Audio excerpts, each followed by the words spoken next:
to you.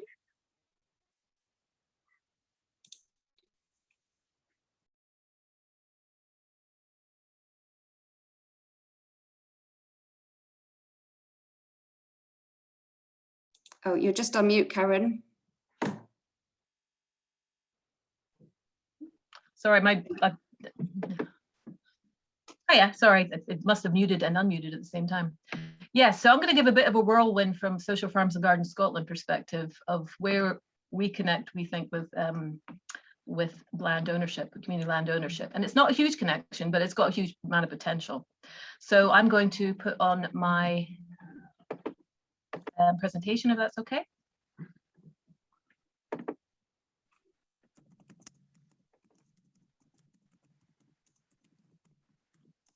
People see that? Yep.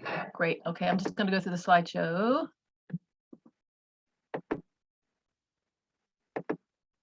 All right, Social Farms and Gardens, it's 41st anniversary. We have gone from 75 to 325 members in 5 years. So a lot of that was pre-COVID, but a lot of that's post-COVID, and membership is free, but we do ask for a certain amount of information so we can have some data on what's going on in Scotland. We by no means have every community growing space, but we have a lot of new members, and the 325 doesn't represent our full membership. It's more about the community growing. So the models for community growing, is most people here will recognize, anywhere from a back green to community owned allotments or community not owned allotments to care farms, which is very big in England. And care farms are when the private sector farmer has a charitable arm and does some social care, health and social care on their farm. So big movement that DEFRA supported a few years ago. And there is some care farms in Scotland, but not many. Lots of different models. So that makes the land situation interesting. As I said, there's been a surge in interest since COVID, without a doubt. And I'll mention one particular project, which we sort of caught at the very beginning of COVID when they found some interest, and let you know where they're at today. And that's in Couros in Fife, but I'll refer to them. There's a lot of potential, but there's a lot of barriers. Land is obviously key. So if you don't have land, you can't grow. So, but there is other hurdles along the way. And we think the time is ripe now to really open up the movement and the sector and get more people involved, because there's so many benefits, and it appeals to so many people once they realize it's something they can do in their local community. As a way of giving us an overview of what is going on in the sector, an old working group that we were involved in starting 9 or 10 years ago, which ended up with the Community Empowerment Act, the bit of the Community Empowerment Act with the Scottish Government around food growing strategies for local authorities. We've revised and revamped that into the Community Growing Forum, where we have some sample of projects of different models, but also some of the support organizations, not all, but some of the support organizations who support groups. So we've got like Keep Scotland Beautiful, Green Space Scotland, up to 50, I think we've got 15, a couple of local authorities, so we can get an idea of what actually is going on in the sector and have a sector perspective.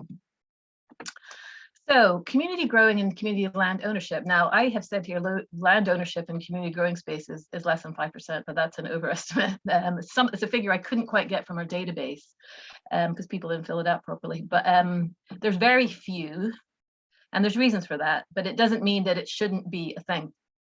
Should it increase for some? For most, no, because most community growing, it doesn't suit their model. It doesn't suit the group who's running it. It doesn't suit the community and the partners.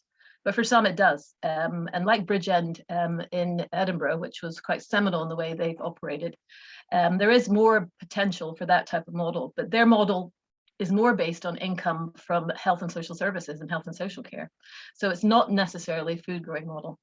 So we have to bear that in mind, that 90% of our members say that they do it for well-being, not for growing food. That is changing, however.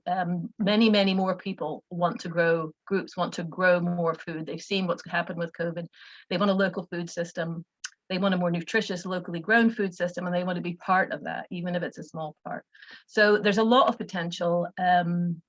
And I would argue, as far as the whole community land ownership in Scotland agenda, that getting a growing space going, you don't have to own it, but it focuses communities on their assets. providing a relatively low risk start. And we've seen, and this is true of climate action as well, and we've seen people growing and then going on to buy some local assets. Some of them are forced on them. In Gracemount, for instance, is going through something now where they've said, do you want the building? And that's protracting everything. But I think it is a relatively great way of benefiting the community, but also looking at this assets and getting people to focus on what they have locally and what they could manage and benefit and improve. So I would argue we don't need the land ownership necessarily, but I think we do need to recognize its position and kind of moving that on. So that's a good picture. Finding and securing land is we do support people to do that. And we do it with all the other agencies who do it as well.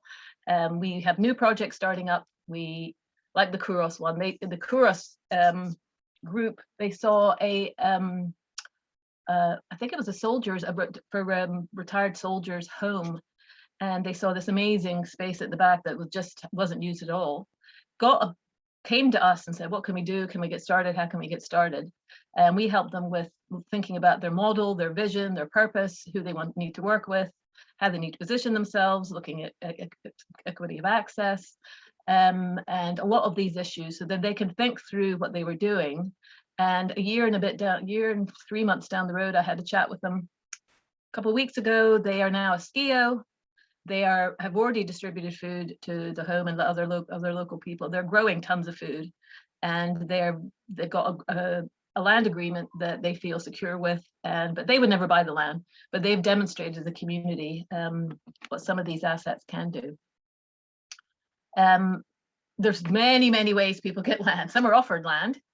Some housing places are saying, here's a community garden. We've left this community garden space here. Does this community want it, as they build new houses and developments? That doesn't work very well, ever. People want to use land on their existing property. So a church might say, wow, we've got this land out there. You know, we should be growing stuff. And so they may get another group in to help them do that. Other people see disused land and say, wow, we need to transform this. This real mess. What should we do with it? Oh, I know, let's grow. So it may not be their initial idea why they wanted to grow.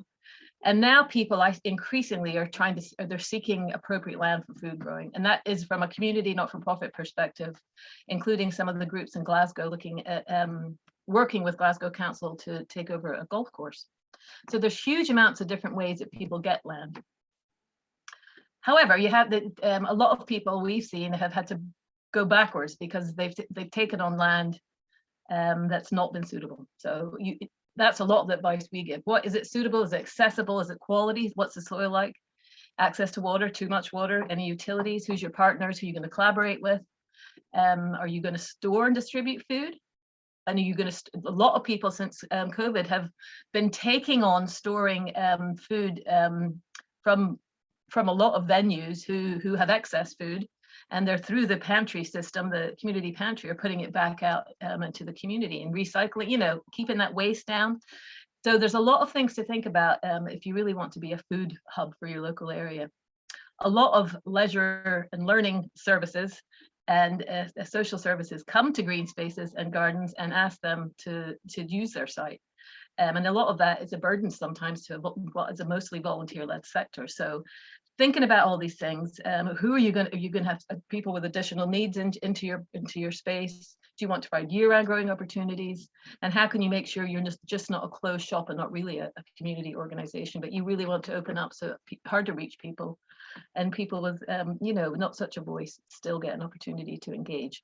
So a lot to think about, and that does connect to what kind of land and where you want to be situated. So a lot of things to think about that we help people think through. Now, one of our main tools, and this is used a lot, but it's desperately needing redone, and it's a stupid name. Guide for Landowners is what it's really called, but it's really as much, if more, used for the groups. It's got templates, it's got all kinds of stuff in it that people can get some confidence about, that they're approaching the landowner, whether that be public sector, private sector, not-for-profit, whatever. If they're approaching somebody, this gives each side a bit of confidence. This is done by lawyers pro bono for us, and think it was done, it's 2.5 years old. It needs redone and it needs renamed. So we've actually asked the Scottish Government for more support on that, but we haven't heard back from them. But it's a very valuable starting point, actually. And it's part of something that's a bit of a nascent, although we did have more resource for this, Community Land Advisory Service, which I would also rename because it's actually Community Growing Land Advisory Service. We used to work with DTAS and the costs more closely. And this is a pro bono support for when it's a one-to-one situation where people aren't sure and they really need to speak to a lawyer but don't have the money, a solicitor. Now we don't have hardly any resource to promote this, but we have a heck of a lot of knowledge and a lot of knowledge in the people we've supported that we'd love to be able to transfer and share with people. But it's a bit dormant at the moment. But we still have a little bit of money to provide if somebody comes to get, and we have a couple of solicitors who really know their stuff on this. So it's a valuable service. Now our colleagues in Wales recognize with this surge of interest and surge of people winning land, they went to the Welsh Government. Now they have a post, I think they've got one full-time and 2 half-time posts on this because they're able to promote. And once you start promoting something like this, you really do get a lot of people understanding that the vision could actually happen. So to me, that's a really valuable service. And we really like to work in partnership with other people on it. We do hold a lot of unique knowledge on it, as do our members, that needs to get out there and be shared and develop the service as well. So I guess there's a lot of opportunities. One of them is that we need to connect, support, and capture surge in interest. Now the connect support, there's a lot of support out there, but if we've spoken to many a project, a group, and an organization, and they say it's a bit of a minefield still trying to find out who to get support from. And with voluntary led, it's really difficult. We also want to support this demand for growing more food, which isn't always what the community garden wants to do, through supporting a variety of models through co-ops, community supported agriculture, and the community garden model, but seeing it more as a food growing model. Work with local authorities to get them to believe in community grown food. Now they don't, I'm sorry, a lot of them don't. They just don't see the point. And this is a lot of the work we've done under the 32 local authorities who are implementing food growing strategies as part of the Community Empowerment Act. And taking an overview on it, there's some excellent examples like the Highlands, and there's some that are really, they just don't seem to have much value to them, to be honest. But I think if we could really get closer to the councils and speak to them about the potential and what it does for communities, and to get support for some of the planning needs, then I think that we could really move this on. The climate nature action of Almer stewardship, showing farmers the way, having little micro spaces to show farmers the way on some of this. We can demonstrate to more stakeholders, including the government, NHS, and communities, the opportunities for green health, social justice and cohesion, addressing isolation, 20-minute neighborhood. There's so many things that can be done in this relatively easy entry, but more difficult if you do want to buy the land. However, it all requires one thing: more land.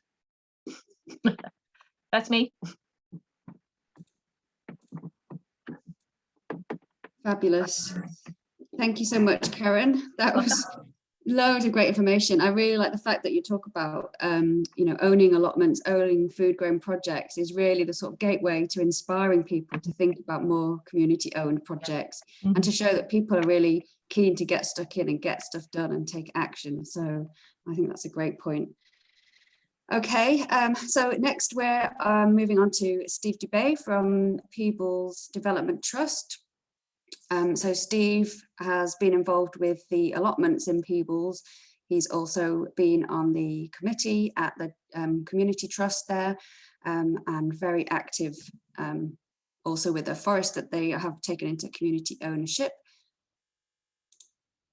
So here we go. Over to you, Steve. Yes, good afternoon, everyone. Thanks for inviting me here. I was a director of Community Trust until earlier this year, when I decided to stand down, partly because I thought younger people needed to be involved. Although I do realize that younger people are very busy, have jobs, and whereas somebody who's retired like myself doesn't. I'm a former journalist and moved to Peebles in 2013 and immediately got involved in the local community. I had been in Wales, where I'd done a lot of work with a village community there, and was chairman of a village charitable trust. But here in Peebles, we came across some interesting situations, and I soon became involved in Peebles Community Trust. And I'm now going to share my screen and hope that it works.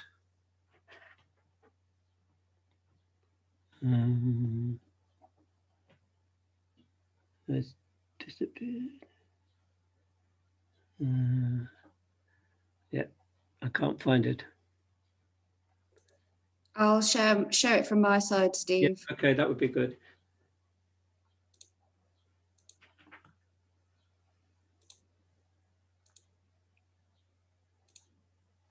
There we are.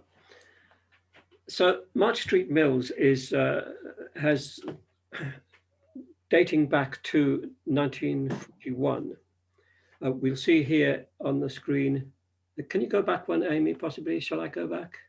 Can you take control of that? Right, to the next slide now.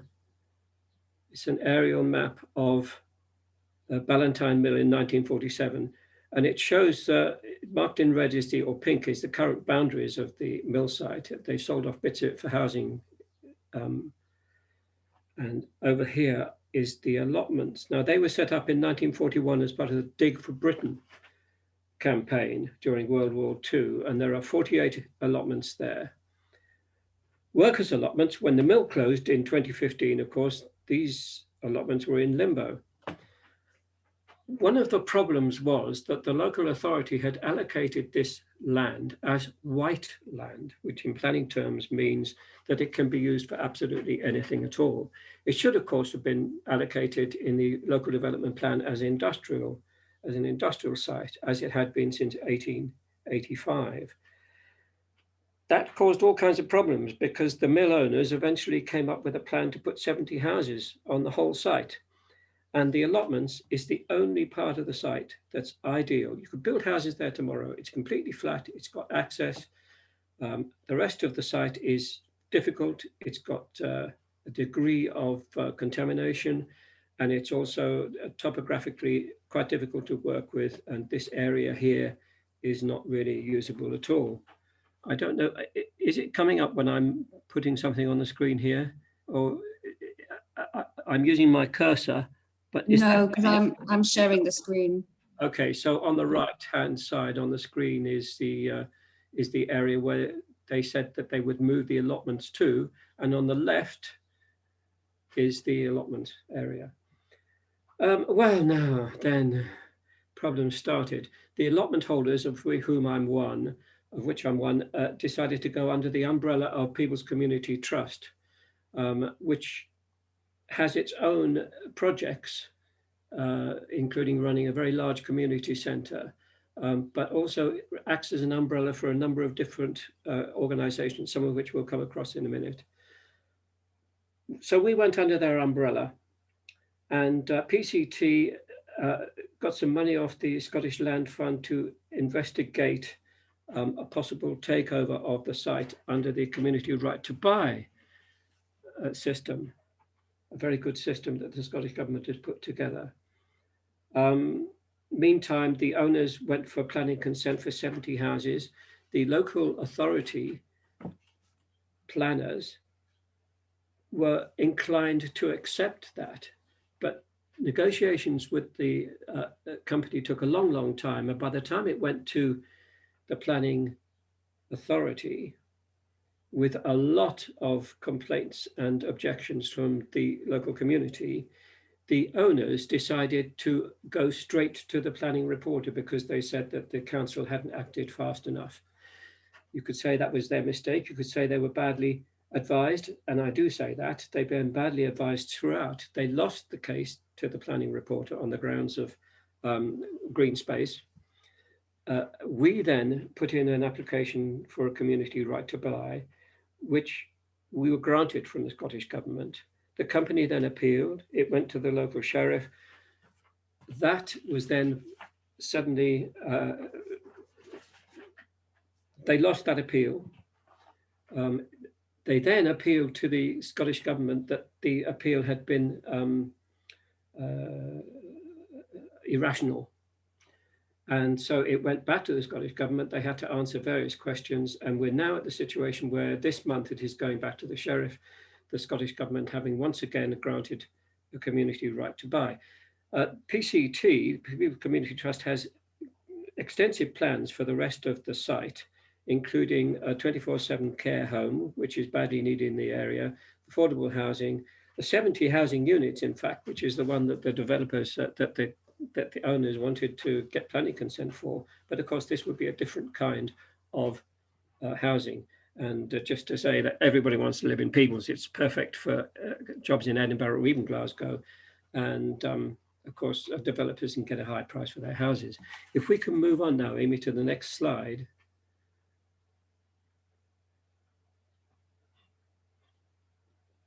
And we'll see, there we are, that's the site as it is. You can see there on the left-hand side, you can see the allotments quite clearly. We've recently developed some raised beds and we put some greenhouses in there. The raised beds are for disabled people and for young people who don't really want to try to tackle an entire plot all in one go.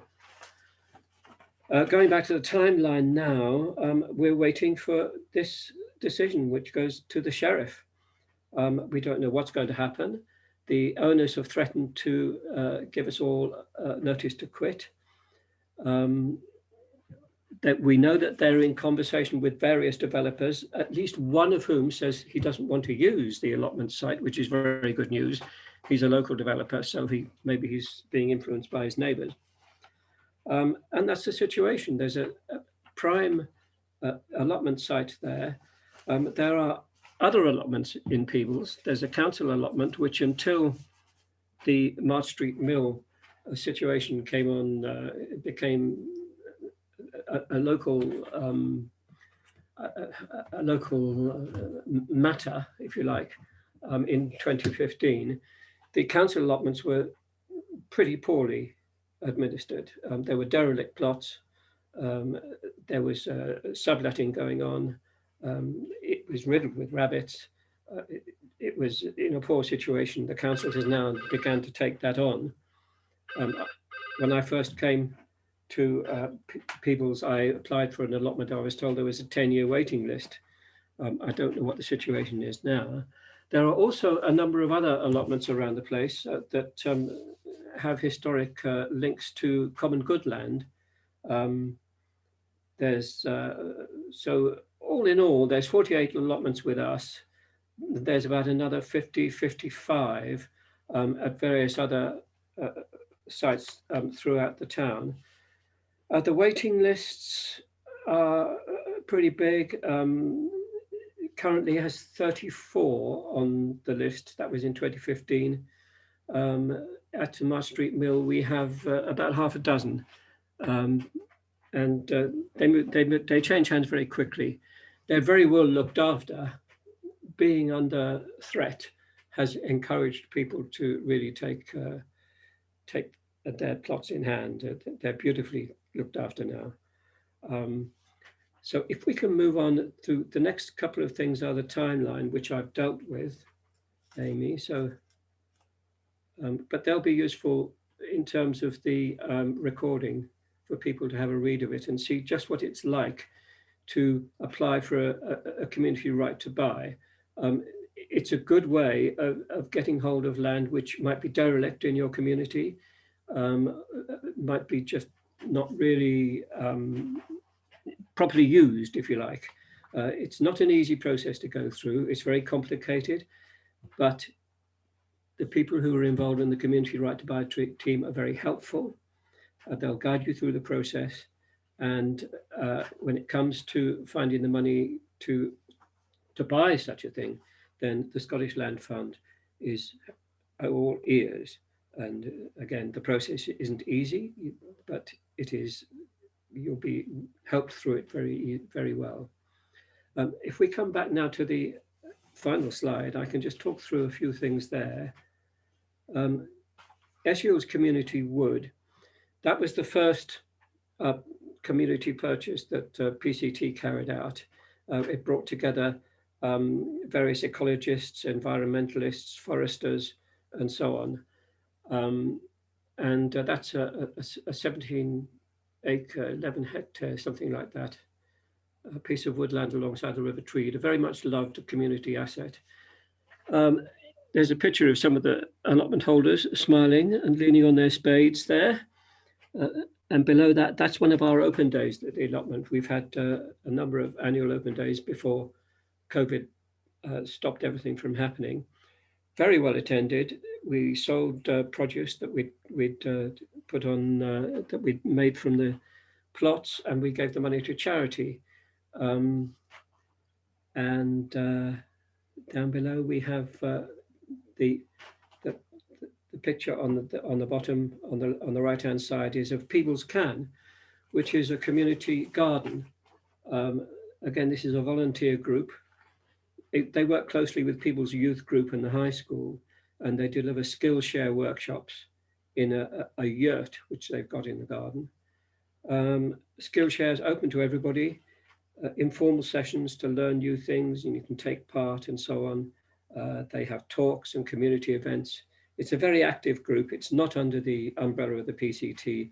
It's completely independent, but they have a garden which belongs to Scottish Borders Council, which they rent from the council.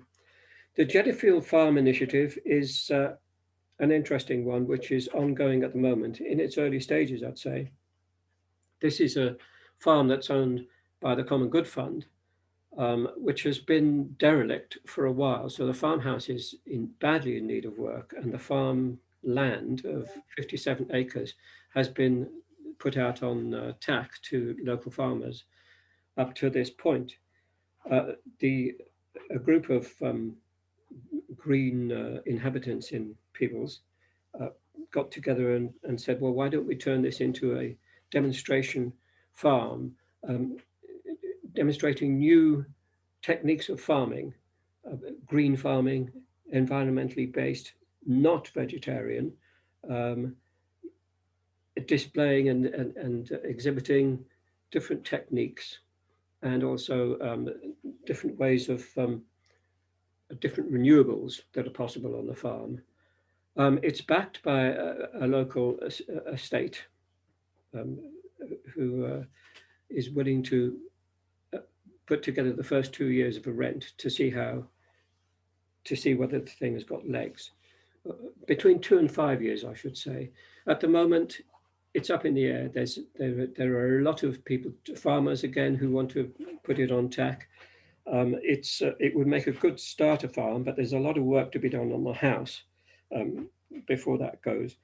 The Cheddar Farm initiative could become an exemplar, I think, for the future of farming. When I was in Wales, I was the editor of a farming and rural affairs magazine attached to a national newspaper. And I know from the changes that are happening now in farming due to COVID and other things, climate change, farming has seriously got to change. And this could be an exemplar for Scottish farming. An exciting initiative. I don't know what's going to happen with it. Local councillors and council officials don't seem to be fully appreciative of what a great idea it could be. We're having to work on them, but yeah, there's a long way to go on this, but watch this space, and with any luck, Peebles could have something that provides employment locally and also attracts visitors. So I think that's all I've got to say, really. Thank you, Amy, for helping me out today. Thank you very much. Thank you very much, Steve. I mean, the amount of activity that's going on in Peebles is quite extraordinary, and I've been to see those allotments and they are immaculate and well loved. So that's a big project you've got to deal with, and yeah, just keep us posted. There's so much potential there at the mills, so very excited to hear how that goes. Good.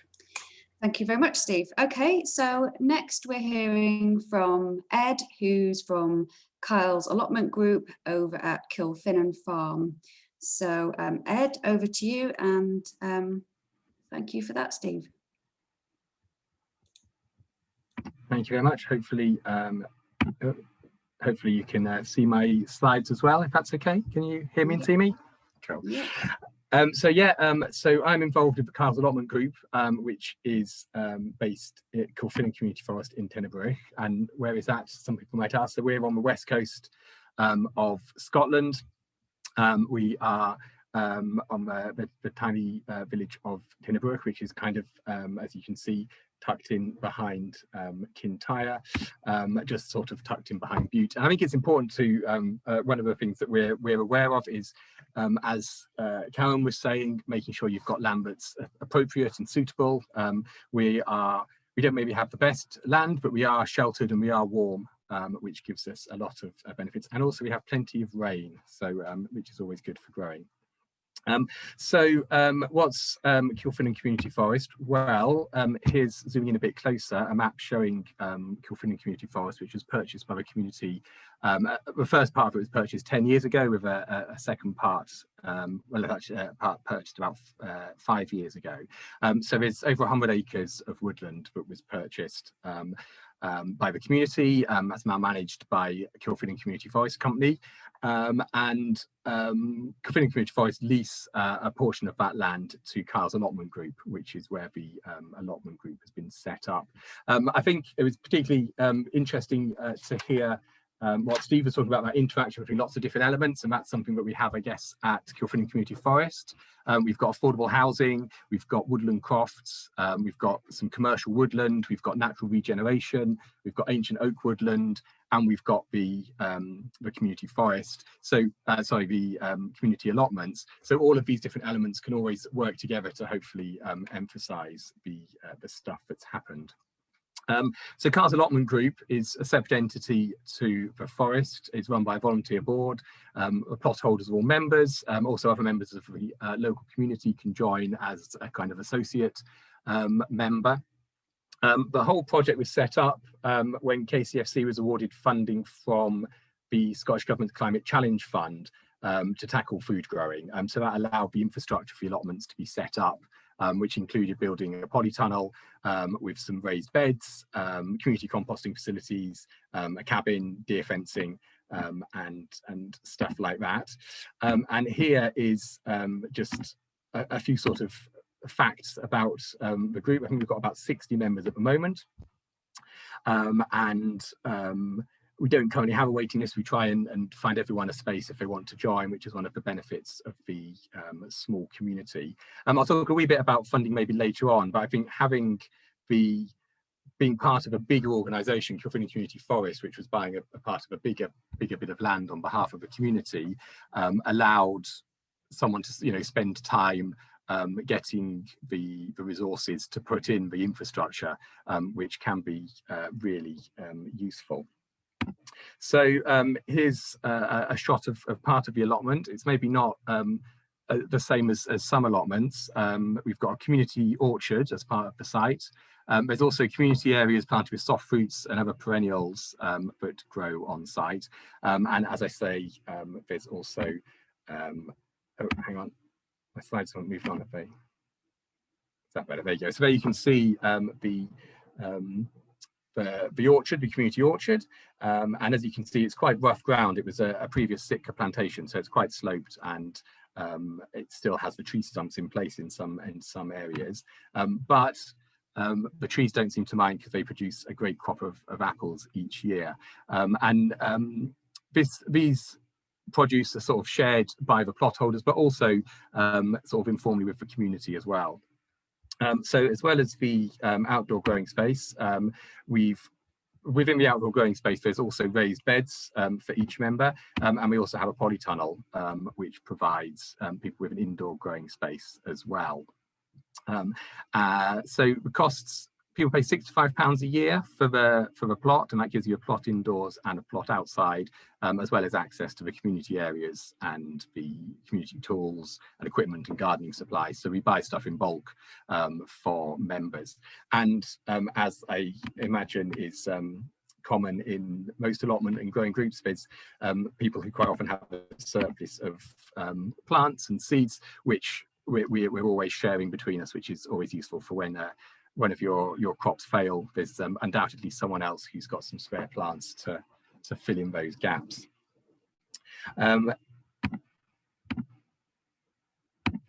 So one of the I guess quite slightly unique things about what we're doing at CAG is that we run regular producers markets, or at least we did up until COVID hit last year. So we run about 5 or 6 a year, and these provide an opportunity for local growers and other producers to sell stuff directly to the public. So we have a stall. There's John, one of the committee members, with some of the produce from the allotment, but most of the stalls are by local producers, local honey, local crafts, local coffee, chocolate, all sorts of different providers, and we run a kind of cakes and teas as well. And what this does is it allows us to generate an income which covers our running costs, and it's allowed us to build up a sufficient surplus to kind of cover the costs of replacing the infrastructure, as well as on occasion pay contractors to carry out some work, which I guess is something again I might touch on a bit later on, and certainly something that Steve and Karen touched on. That demand on volunteers' time to keep projects going can be quite difficult. So I guess that's kind of what we've set up. Here's some of the stuff that we've done. Like Steve was saying, you know, we do a lot more than just provide a growing space.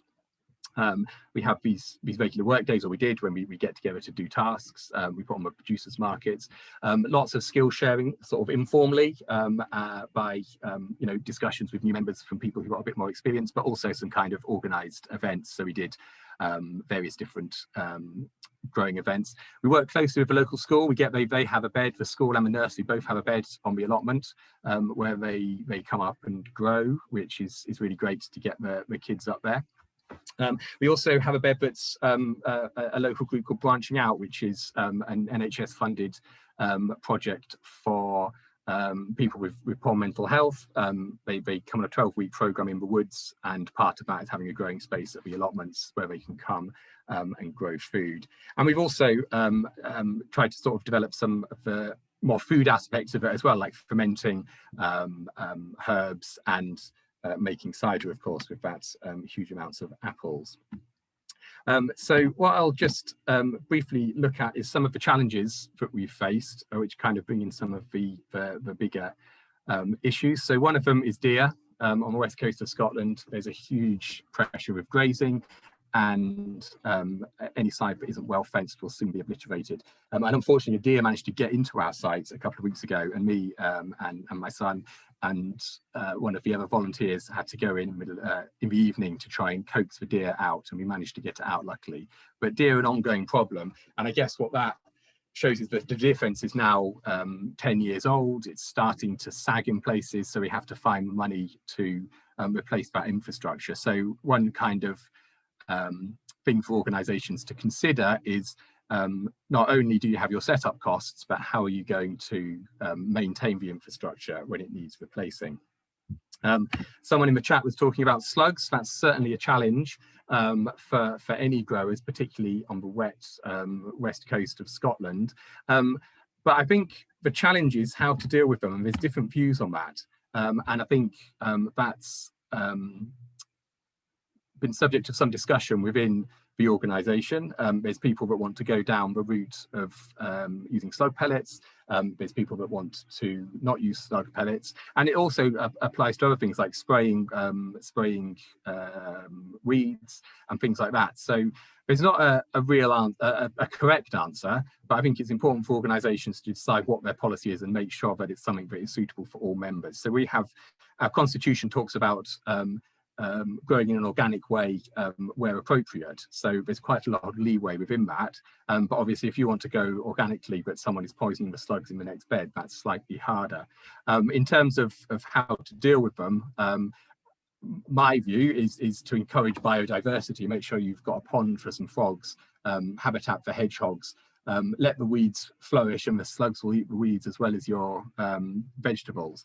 But I think it's important for all, I don't think there's a magic answer, but it's important, I think, to have that kind of discussion. For from the challenges, we'll look at some of the benefits, and I guess the main benefits, as has kind of been touched on again by Karen and Steve, is often for allotments, the benefits are more about well-being. And that's certainly when I sort of asked the members about when I was going to do this talk, and our sort of feedback was, about the well-being that people feel from it. But that comes from the connection with food. So this is a picture of Henry, who is one of the members' sons, and she gets a huge amount, a huge improvement of her mental health to be able to get out into the allotment and grow. But part of that is being able to, share food with her son and eat a muddy carrot. And also there's very much the connection with nature. And here's a wee barn owl that was born in a wee ash tree that overlooks the allotments. And that connection with nature, again, is what people talk about as a benefit from being part of the allotment. One of the members commented, well, I don't get £65 worth of food from my plot, but I do get £65 worth of therapy, and it's well worth it for that. So I guess one of the challenges for us over the coming years is to try and build on that by also growing food as well as the therapy. So we do produce food, but we could probably produce more, and I'm interested to certainly speak more to Karen and hear how you can turn an enthusiasm for growing food into actually producing food as well. And then just finally, I guess, to look at the finance of it. We've got a sort of mixed model. We've set up with considerable grant funding to get the infrastructure in place, including grants from Community Land Scotland to buy the woodland, not Community Land Scotland, the Scottish Land Fund, to buy the woodland in the first place and get it set up. And we've got a model of raising revenue in order to pay for infrastructure upgrades. But it's getting that balance right. You don't want to be totally focused on fundraising, but at the same time, you need to have funds to make sure that the project continues. And that sort of balance between volunteers, energy as well is important. A bit of a whistle stop there, but I know there's a lot more to talk about, so I'll finish up there. And yeah, if anyone has any questions, then I'm happy to chat afterwards. Fantastic, Ed. Thank you so much. Loads going on. I think that's probably the cutest slug I've ever seen. But yeah, they can be a challenge. I think Findhorn's approach would be to try and talk to the slugs nicely and see if they will wander elsewhere, or talk to the hedgehogs to bring them into the garden. But there's all sorts of approaches, aren't there? Okay, fantastic. So now I'll hand over to Pete Richie from Nourish Scotland. So Pete, if you manage to make it from your next meeting, I'll hand over to you. Great. Oh, good. Thank you. Can you see me okay? I've just got a blank screen now, but yes, you can see me. That's great. So I'm really sorry to pitch up late and leave early. It's really rude. I know it got squeezed in between other meetings. So very briefly, what I want to say from Nourish Scotland's point on this agenda is to zoom out from the stuff that Ed was talking about and we were hearing about with Jedi. These are fantastic local initiatives that are going on, and they're going on all over the country. I mean, I think in the 8 years since Nourish has been going, if you could count them up, there would be sort of hundreds of new community growing projects popping up across Scotland. I mean, it is a real social change that's been happening, I think, in relatively short period of time. And the question is, so where do we go next with that? What's the next thing? And as Ed was saying, is the next thing for some people and some organizations to go on and actually try to make a living out of producing local food. And I suppose, I think some of the good news is that, I mean, COVID's been a disaster, but one of the things which came out of it, as everybody's saying, is this, and it's not just in Scotland, obviously, it's worldwide. More and more people waking up and thinking, well, why can't we buy any food from around here? What's all this land being used for if it's not being used for growing food? So huge interest in local food. And the question is, how do we make growing local food a worthwhile career and something that people can actually not just survive on, but actually occasionally even have a holiday, or maybe even buy a car if we have cars in the future, or have a house rather than a caravan. is it possible to actually make a living out of growing local food? We've got a small farm at Whitmere, and the veg side of it, was never really be able to stand on its own. And we produced a lot of veg some years, but when you count up the hours you spent doing it, you definitely know when your minimum wage, you maybe £2 or £3 an hour, in a good year. And in a bad year, we've been lucky with slugs because we grow a lot of stuff inside, and you can really regulate if you don't water a lot, that really helps. And then, as Ed says, a few frogs in the corner helps too. But yeah, you can have bad years anyway when things don't germinate or you get a disease, and then you don't make any money at all. And if that had been our only income, then we'd have really, really struggled to just try and make a living on that. So Karen knows about this, but I just thought one of the things I'd share was that we've been doing a little bit of work around Scotland with community growing organisations and networks of community growing organisations, but also with local authorities to say, look, how can we invest in a new generation of market gardens? Small farms, big gardens, basically in and around our towns and cities. Some of them might be high tech, glass houses, vertical growing. Some of them might be the much more traditional, raised beds. Some of them might be polytunnels and unheated greenhouses. But how can we invest in a new generation of those businesses that actually produce a significant amount of food for the local community? The Dundee Group food growing strategy suggested that you could grow pretty much everybody's fruit and veg from within the city walls. And of course, Dundee is the sunniest place in Scotland, apart from Dunbar, apparently. But if you can do it in Dundee, you can do it anywhere. So we've got plenty of land in Scotland. And I mean, the most frustrating thing about it is that we're swimming in land, and yet it's so hard to get long-term leases on even relatively small bits of ground for individual businesses or for community organizations. And so land reform and community land work comes into all of this about how can we just make that easier. And given how much land we've got, we had a figure not that long ago that half as many people in Scotland have allotments per head of population as they do in London. And you think, well, if you can get land for allotments in London, for goodness sake, we must be able to get land for allotments in Scotland. And it was good to hear about March Street Mills earlier. That's such a fantastic example of, community-run allotments, and the thought that they were going to get built on, when that was the only allotments available to people, it was just criminal. So I think moving all of that up the political agenda is really important. It is, the new government, I think, is very much more interested in it than they were. There's a local food strategy is being worked on as we speak. It's one of the 100-day commitments to get a draft out on that. And it's really important when the draft comes out on that, every pitches in and says, here's what we want to see. But anyway, going back to this local food ask, we've pulled together a document which really focuses on three things.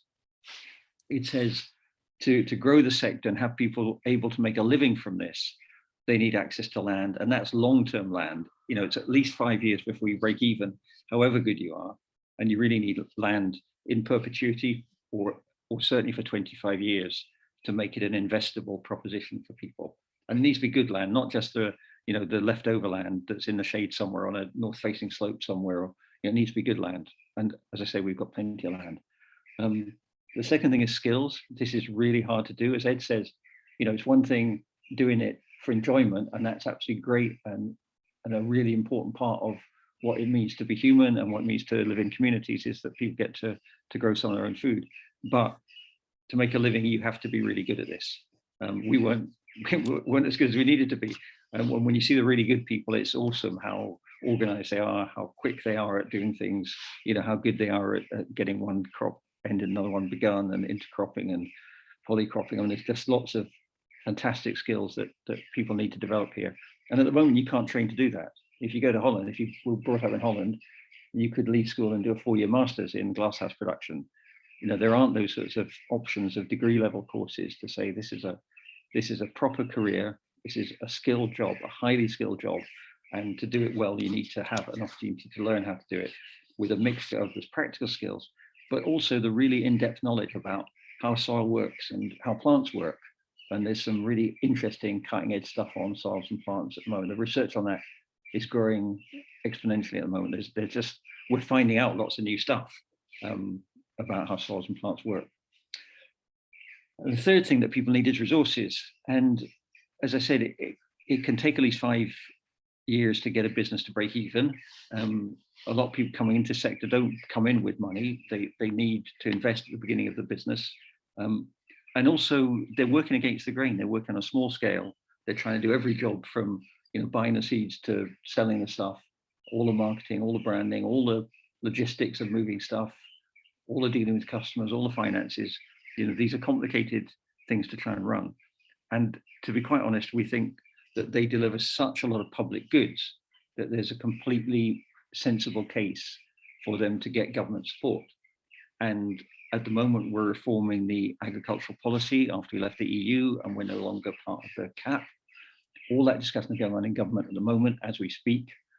And part of the document we've pitched is that some of the new agricultural support money goes to local authorities to support just this, to support market gardens and people making a living from local food. And to do that through loans and through grants. The new DEFRA scheme on farm support is still excluding people who are under 5 hectares. And we think it's exactly the people under 5 hectares that we need to support. You know, at the moment, most of the farm support budget goes to the biggest farms on the best land, and arguably the people who need it least. And we think at least a percentage of that should go to the market gardens in and around our towns and cities, and then to create a new sector of people who can provide fresh fruit, fresh vegetables, you know, short food chains to their local community, and at the same time provide a fantastic, you know, community resource, education opportunity for kids, you know, a really healthy part of the sort of cities we want to live in post-COVID. So that's me. Thank you. Thanks so much, Pete. And I suppose just before you leave us, and before we get on to the Q&A, one thing I wanted to ask some of the panelists, or all of the panelists, is really what was your ideal vision of what it could look like in the future? But I suppose you've touched on it a bit there. What would you really like it to be in the future if food growing, in your perspective, was doing everything that you wanted it to do? For me, I mean, I grew up, as you can probably tell from accent, I grew up in Essex a long time ago. And we were, you know, market gardens were everywhere. You know, you had sort of 2 and 3 acre gardens where people had fruit bushes and they had, you know, potatoes and they had this, and you could buy stuff from them, and everybody did. It was just like what you did. It's where you got your veg, you know, and that's not that long ago. And now what we've got is, you know, huge, I mean, incredibly efficient, incredibly well organized industrial scale veg production systems, quite often using quite a lot of pesticides, quite often reliant on people doing jobs which are really not great jobs, you know, cutting cauliflowers all day, 8-hour shifts, cutting cauliflowers. That's not, you know, I mean, hopefully we can automate some of that, because that's not a job for humans, you know. So we've created a sort of very industrial veg system which delivers a lot of veg, but it delivers quite a narrow range of veg, and it just doesn't have the sort of human connection and the freshness either that we have now. So a lot of the varieties we produce are selected so they can have a long shelf life, whereas quite a lot of things that you want to eat, you know, they have a short shelf life because they're wonderful while they're fresh. You know, so you really want to, you know, this shortening of chains where we can, and getting, you know, a lot of the fruit and veg to be produced locally makes a huge amount of sense, I think. But it's also. And do you see that as a possible for Scotland? Completely possible. And it also changes the landscapes. You know, Lauriston Farm, for example, some people know about in Edinburgh, 140 acres in the middle of Edinburgh.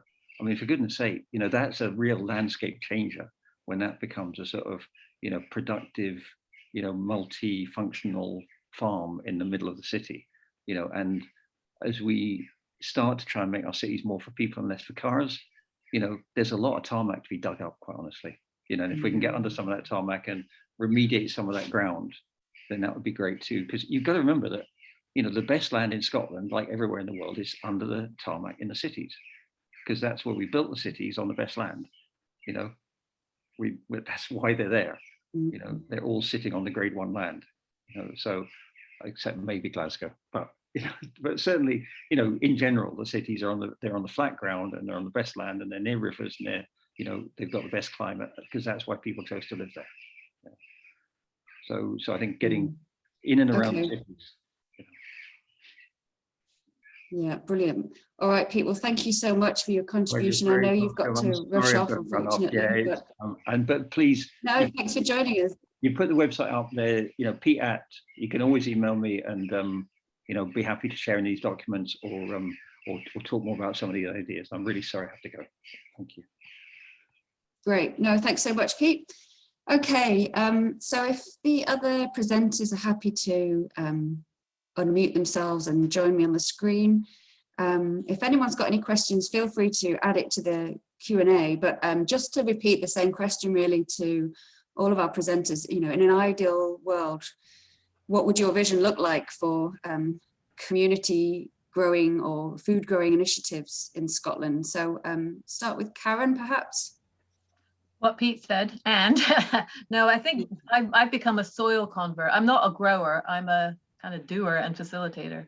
And I grow tiny bits in my urban garden, but I'm not personally some of these, you know, but I'm recognizing the skills involved. It's incredible. And I think the point made about the skills of the past and the skills of the future, and being able to take the new science and apply it to some of the ways we want to live that we, you know, maybe were in the past, not in the future, and combining those two things in everywhere. You know, our members come from every type of geographical. I would like to see more people included, all the people who've been stuck in high rises with no spaces, who don't see green spaces as belonging to them. They don't necessarily have good places in their neighborhood to get decent food, and to really feel they own a bit of that and have the time and support to do it. But also to see that the soil has been degraded, and we really need to love our soil and understand what we need to get the nutrition. One of my partners, Pat, she says, you know, used to get the same nutrition out of one carrot that you need 6 for now if you buy them from just mass produced. So it's amazing what we can do with thinking about growing locally, I think, and using it as an impetus for lots of other things. Amazing. Okay, Steve, same question to you. What's your ideal vision look like? Well, I'd like anybody who wants to grow food to be able to do it. Not everybody, you know, as Karen said, I mean, some people don't actually have access to any land at all.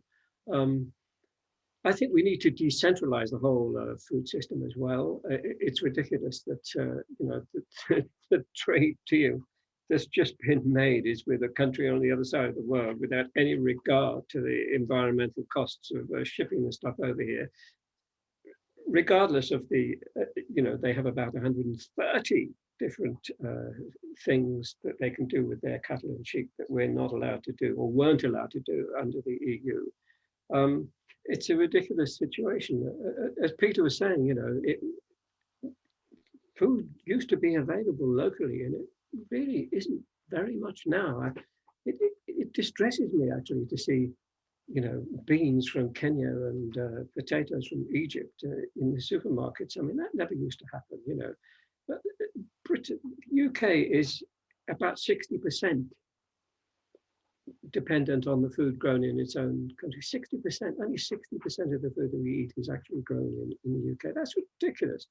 When I was living in Wales before I retired and came up here for family reasons, we had a little settlement. We took on a farm which had been bought up by a neighbouring farmer, and the house had been let to rack and ruin. And we managed to get 2/3 of an acre agreement out of him, and we did up the house. But we grew on that land. This guy had hundreds of acres, and I reckon, you know, yard for yard, what we produced on that land was so much increased value from what he got from running his cattle and his sheep, basically in a ranch-like fashion, you know. And I got on very well. We all got on very well together, you know, but it wasn't a question of, you know, we used to share things. I'd get a joint of, you know, lamb off him, and he liked rhubarb and he liked onions, and he got those off. It was a good relationship, and it was mutually advantageous, and that sort of thing can happen more and more. But, you know, we have to get out of, I mean, some of the friends that we had in the sort of organic movement had a real down on farmers, you know. They didn't understand the pressures that farmers were under. We just saw family farms going under right, left and center because of you know, what goes on the wider scale of farming. You know, that farmers are told that they got to, you know, just, I don't know. I mean, I you know, from seeing one of my neighbours producing milk from about 20 cows, and then basically having the tanker withdrawn because he wasn't producing enough milk from those 20 cows. And then down the road, somebody getting planning consent to have 1,800 cows with a couple of tankers a day, you know, trying to, it's just crazy. And I don't think people really realize that this is what's going on with agriculture in this country. And it's about time we did, because it's the other side of the coin, and it's why we really need to do more of precisely what this webinar is about. We've got to grow food locally. We've got to enable people to grow food. We've got to help people to grow food. And we've got to just get away from this whole ridiculous situation we're in now, you know, where hundreds, thousands of farmers have gone out of business in my lifetime. Thousands and thousands of farmers have gone out of business in my lifetime. And we're no better off in terms now of growing our own food than we were at the start of the Second World War. It's ridiculous. Yeah, I agree. It's about getting closer to the land, understanding it more education. So Ed, if you can follow that, what's your vision like? I mean, I absolutely agree with everything that's been said. Local food growing market gardening. I think challenging the idea that efficiency is about 18,000 cows on a farm. A lot of my partner teaches permaculture design, and that's very influential in what we do. And one of the ideas of permaculture is that your yields are infinite. You just have to see what your yield is. You know, you can only keep so many cows on your farm, but if you start looking at your different yields, and we now know that small scale, supposedly peasant farming that has a whole mix is far more effective use of land than this large scale farming. Unfortunately, as Pete was saying, it doesn't make economic sense in our current system to do that. It's almost impossible to make a living off it, which suggests we need to look at our system rather than spend more and more on ever bigger farms. But one of the things that we have at KCFC, at Kilfinan Community Forest, is crofting as well. And crofting is a particular type of land tenure in the west and north of Scotland. And that provides exactly that. It provides you long-term security, in perpetuity access to the land, a lease, highly regulated. It's very clear what you can and can't do, but it gives you security. And it really combines well with community land ownership, because if communities buy land, it's hard to justify parceling it off to individuals. But with a crofting model, individuals can have a right to use a piece of land and grow food on it, and security, but the community still owns it and has a bit of a say in what happens. So we certainly believe, you know, part of our vision for the future is what we're trying to build here at KCFC: community ownership, crofting, which has housing, the local producers selling directly to the public in the producers' markets, all this working together. But it's how to now make that work on a bigger scale, and you have that kind of momentum. There's various landowners that aren't community landowners that are looking at small scale agricultural products. There's farmers who are now selling stuff locally, so it certainly can be done, definitely. And I think it's looking for those points of interaction with other systems and other organizations. And I briefly mentioned to Karen in the chat about the school meals. You know, local authorities are, as of this year now, providing universal free school meals to all primary school children. It's a new Scottish Government initiative, and I know Nourish have been very much a part of that, and making sure that that's viewed through the lens of local food growing as well. So not just local food buying, but also how can we make sure that in 5 years' time the investment is put in now so that schools are buying food locally, but pupils are going out and growing food and not just growing one carrot to eat, but can see that this is part of a system that's providing the food for the school. And that's what we do here. The children come in and grow an allotment, they take the food in, they take the apples in, and they get apple pies for pudding at school. So, you know, that happens on one day, but we could make that happen every day, definitely. Yeah, I love that whole interconnectedness and that relationship again between, you know, us and the earth and the community system. It's so important. So we've got a couple of questions in the chat box. Jane has asked that they're a small village interested in producing and consuming locally grown food. I would be concerned about the number of volunteers needed to make this a reality. Any advice on that? It's probably a good one for you, Ed. So I guess we could do a whole seminar on volunteering and managing volunteers and the interaction between volunteers and paid staff. I used to work in a previous job as a volunteer manager at a Citizens Advice Bureau. And so managing volunteers is a role. And it's, I guess, what is important for community organisations is to be very clear about what people's roles are. So you might have a board and they have a volunteer role, but their role is very much about managing a project. And then you might have volunteers who aren't interested in the management side of it. They want to come and grow food. And you may have volunteers who want to share their skills. And so it's making sure people have the right role. You can't expect everyone to do everything. And also you can't tell volunteers what to do because they just leave. So it's making a project that is led by the volunteers. Would be the advice. Anyone else got any comments? Yes, Karen. I would say that a lot of organizations we work with, even in small places, some of the people think, oh, community growing, I don't know how to grow, I can't be bothered with that.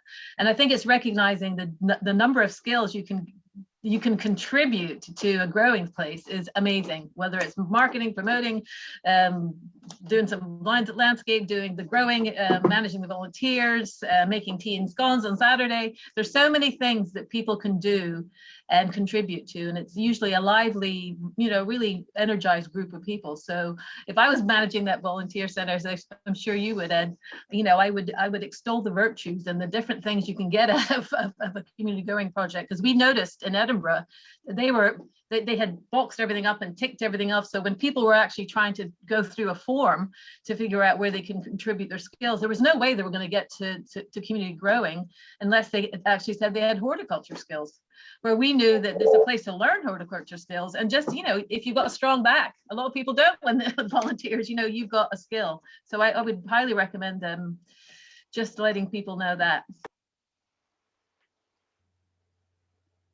Yeah, and that kind of leads me on to the next question, actually, from Anne. She's asking about compost management and where would you recommend to get advice about compost management, and are there any training courses available?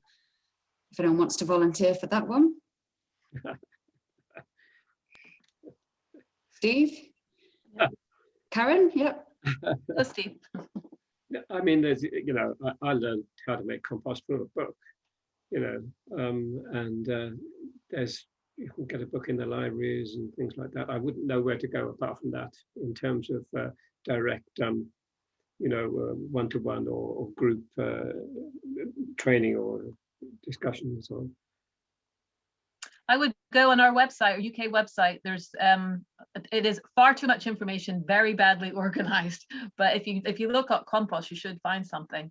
But also there's a new, I'll put in the chat, there's a new wee organization of which I'm involved with, my old colleague Lou, called Grow Green Scotland, and she's a master composter, so to speak, and she is keen to have that as one of the main. Grow Green Scotland is about supporting groups to grow in a more nature-friendly, environmentally friendly way, and composting is her thing, and I'm sure she'll give you some free advice of where to go. So I shall pop the email address in there in that.